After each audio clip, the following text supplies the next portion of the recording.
And ten of delta theta, तीनों की value लगभग किसके बराबर हो जाएगी? Sine cos of delta theta का मान 1 के बराबर हो जाएगा, साइन ऑफ डेल्टा थीटा का मान डेल्टा थीटा के बराबर हो जाएगा और टेन ऑफ डेल्टा थीटा का मान डेल्टा थीटा के बराबर हो जाएगा। ठीक है, अगर बात करें तीनों की वैल्यू को अगर फॉर्मूले में पुट करें तो ax की वैल्यू ax बराबर क्या आ जाएगा? v sin of delta theta upon delta t। sin of delta theta का मान क्या लिख सकते हैं अपन? Delta theta. तो यहां से अपन लिखेंगे v delta theta upon delta t। तो delta theta upon delta t क्या होता है? Delta theta upon delta t क्या होता है? कोणीय वेग, कोणीय विस्थापन में परिवर्तन की दर क्या कहलाती है? कोणीय वेग v ओमेगा अपॉन कुछ लिखना है क्या? नहीं है ना। Delta theta upon delta t की वैल्यू क्या हो गई? ओमेगा। तो यहां से ax x दिशा में उत्पन्न त्वरण आ गया, ऐसे ही y दिशा में उत्पन्न अगर त्वरण निकाले v cos of delta theta minus v upon delta t। तो cos ऑफ थीटा का मान कितना आ रहा है? 1। तो v minus v upon delta t। तो y डायरेक्शन में कितना त्वरण उत्पन्न होगा? 0।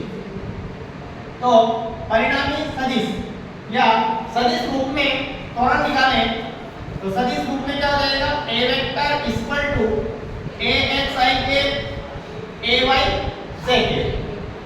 तो a वेक्टर इक्वल टू कितना आ रहा है? v ओमेगा i के प्लस 0 z। यहां से अपन चाहे तो v का मान लिख सकते हैं या ओमेगा का मान लिख सकते हैं, है ना। ओमेगा का मान लिखेंगे तो यहां पे ओमेगा की वैल्यू कितनी जाएगी? ओमेगा बराबर v अपॉन r।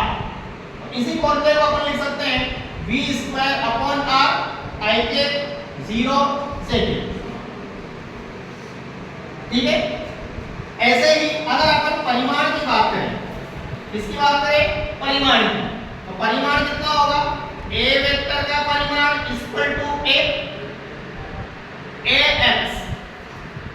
i के घटक का स्क्वायर, i के का घटक कौन है? ax, इसका होल स्क्वायर प्लस j के घटक का स्क्वायर ay स्क्वायर। तो अपने पास मिला क्या? v स्क्वायर अपॉन r इसका होल स्क्वायर प्लस 0। तो त्वरण कितना आ गया? v square upon r। त्वरण कितना आ जाएगा? v square upon r। तो F बराबर ms है, इसकी दिशा किधर होती है? केंद्र की ओर। किधर होती है? केंद्र की ओर। और केंद्र की ओर होने की वजह से इसका नाम क्या है? अभिकेंद्रीय त्वरण। क्या नाम है? अभिकेंद्रीय त्वरण। और अभिकेंद्रीय त्वरण है। और बात करें इसके बल की तो F बराबर क्या होता है? ma। बल क्या होता है? F बराबर ma। तो a की वैल्यू यहां से पुट कर दें, F इक्वल टू हो जाएगा mv स्क्वायर अपॉन r। क्या हो जाएगा? mv square upon r। mv square upon r है, इसको क्या कहते हैं अपन?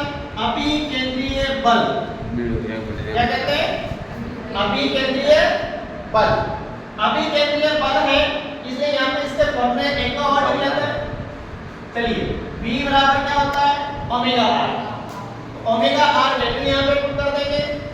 f बराबर m omega square r square upon r।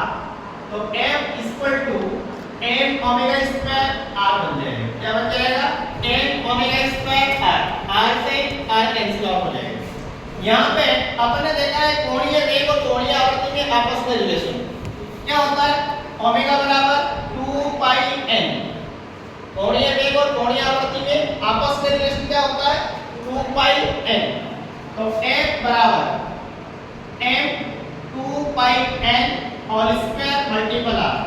तो f equal to 4 pi square n square m r।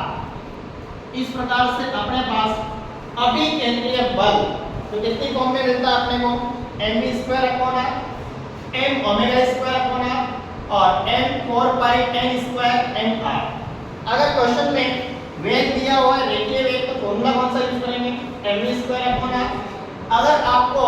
कोणीय वेग दे रखा है तो फॉर्मूला कौन सा यूज करेंगे m ओमेगा स्क्वायर है। अगर फॉर्मूला में रेखीय वेग और कोणीय वेग दोनों ना दिए हो और कोणीय आवृत्ति दे दी जाए तो फॉर्मूला कौन सा यूज करेंगे 4 पाई n स्क्वायर m r। याद रहेगा? ठीक करते हैं। ठीक है।